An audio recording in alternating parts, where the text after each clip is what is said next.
dire ça. L'objet du dialogue, c'est d'abord de mettre tous les Congolais ensemble.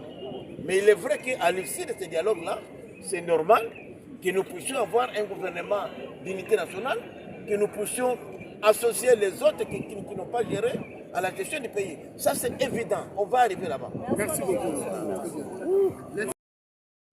Dialogue, comment vous en pensez? Qu'est-ce que vous en pensez? Bon, nous avons salué la décision prise par le chef de l'État. Et je dois rappeler ici que le chef de l'État, Félix Antoine Tshisekedi, ne s'est jamais opposé au dialogue. Mais il fallait lui donner un contenu. Si c'est un dialogue pour mettre fin à la guerre, ce n'est pas nécessaire. Mais comme vous le savez aujourd'hui, nous avons d'autres priorités. D'abord, il fallait circonscrire qui sont les participants à ce dialogue. De quelle matière allons-nous discuter? Parce que ça que les chefs attendaient la main d'abord cette profession religieuse qui constitue comme une famille nette entre nous et l'opposition. Nous avons un problème sérieux, que peut-être les Congolais ne savent pas. C'est le respect des cycles électoraux. On doit aller aux élections. Comment irions-nous demain aux élections lorsqu'il n'y a même pas de budget? Lorsqu'il y a des préalables, il y a des réformes à faire. C'est comme ça que nous avions tous salué le point de vue de l'SCC qui a dit que nous ne nous opposons pas. L'SCC avait dit clairement qu'il ne s'opposait pas aux réformes institutionnelles, mais il fallait un dialogue, que nous puissions nous parler. Et le chef de l'État, en tant que garant de la nation, en tant que le père des familles, il a compris qu'il ne fallait pas seulement écouter la voix, les sons de cloche d'une seule famille politique, la famille de majorité. Il fallait aussi que les autres Congolais viennent donner leur avis.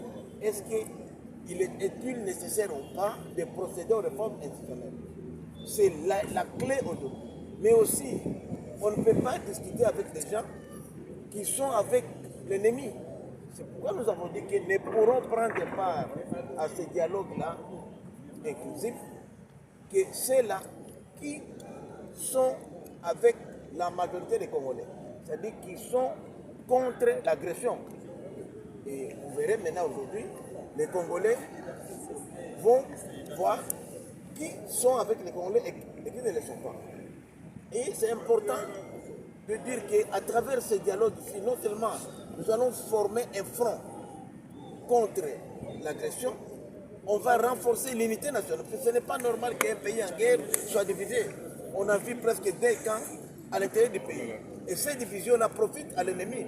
Et le président a voulu se placer au-dessus de la mêlée pour dire que je voudrais que les Congolais soient unis. Qu'est-ce qui nous divise, nous, Congolais? Est-ce que c'est nécessaire de faire le changement de la Constitution, de faire à révision? Si la majorité dit que non, on va laisser tomber, on va continuer. Qu'est-ce qu'il nous faut aujourd'hui? Puisque si aussi il n'y a pas d'élection en 2028, ce sera encore pire que maintenant. Nous aurons demain des personnalités qui n'ont pas été élues, qui pourraient demain être appelées à légiférer pour les comptes des Congolais. Donc c'est important d'avoir ce dialogue. Mais ce qui reste maintenant aujourd'hui, c'est de savoir, le dialogue aura lieu au pays ou à l'intérieur du pays. Qui va présider ce dialogue-là? Là aussi, le président est ouvert. Il est très ouvert. Il a déjà lancé. Il attend maintenant les conseils d'autres. Les tractations se font de part et d'autre. Même nous, au niveau de la majorité, je vais vous dire qu'il y a beaucoup de collègues qui n'ont pas apprécié ça. Mais puisque nous voulons l'unité nationale, ce que nous voulons tous, à travers ce dialogue-là, c'est d'abord réconforter l'unité nationale des Congolais. C'est important pour le président. Un pays à guerre ne peut pas faire la guerre en tant qu'un pays divisé. Et cette force-là que nous allons trouver à l'intérieur va nous permettre maintenant tous de regarder vers la même direction et de faire face à l'ennemi. C'est ça l'essence du dialogue convoqué par le chef de l'État. Félix Tshisekedi ira au dialogue comme partie prenante ou organisateur? Félix Tshisekedi est neutre. La preuve, la Constitution ne lui donne même pas l'appartenance politique. Il était de l'IDPS, mais aujourd'hui, la preuve, il n'est plus président de l'IDPS. C'est Kabouya qui fait son intérim. Donc il est au-dessus de la mêlée. Donc Félix Tshisekedi n'ira pas au dialogue. Je l'ai dit, je le répète, Tshisekedi n'ira pas au dialogue. n'iront au dialogue que 3 composantes. La société civile, où il y aura les confessions religieuses, la majorité et l'opposition. Et j'insiste beaucoup, nous sommes de la majorité, mais il n'y a pas majorité, il n'y a pas opposition, il n'y a pas minorité là-bas. Nous tous, nous irons en quota égal pour éviter qu'une composante ne puisse minoriser l'autre lors des débats. Et les décisions qui seront ici du dialogue vont être imposées à tout le monde.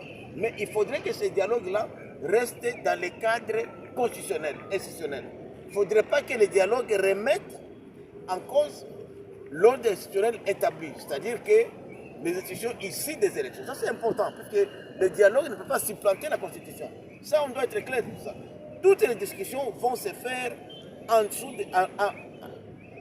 au respect strict de la Constitution et des lois de la République. Ce n'est pas une contradiction, parce que vous voulez changer la Constitution, en même temps vous voulez faire respecter la Constitution pour les autres. N'est-ce pas une contradiction de votre part? Non, ce n'est pas une contradiction. C'est que là, on ne parle pas de changement de Constitution.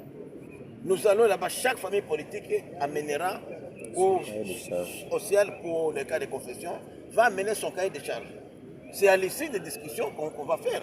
Si par exemple aujourd'hui, changer la Constitution est anticonstitutionnel, comme vous le dites vous autres, on ne va pas l'aborder par exemple. Mais moi je vous dis par exemple moi, que le changement de Constitution est constitutionnel. À travers les débats, moi par exemple, qui ferait partie de la composante de Ouazalendo, je ne serai pas de la majorité, je vous dis déjà, je serai de la composante Ouazalendo, nous sommes dans cette civile, nous allons démontrer noir sur blanc qu'en vertu de l'article 5, le peuple souverain, qui a un pouvoir extra-parlementaire, extra-constitutionnel, un pouvoir différent du pouvoir du peuple dans l'article 219, qui est un peuple circoncis, un peuple constitué, peut changer sa propre constitution. Je vais le démontrer. Ce sera un débat. Ce n'est plus un débat de la rue, ce sera entre nous, Congolais.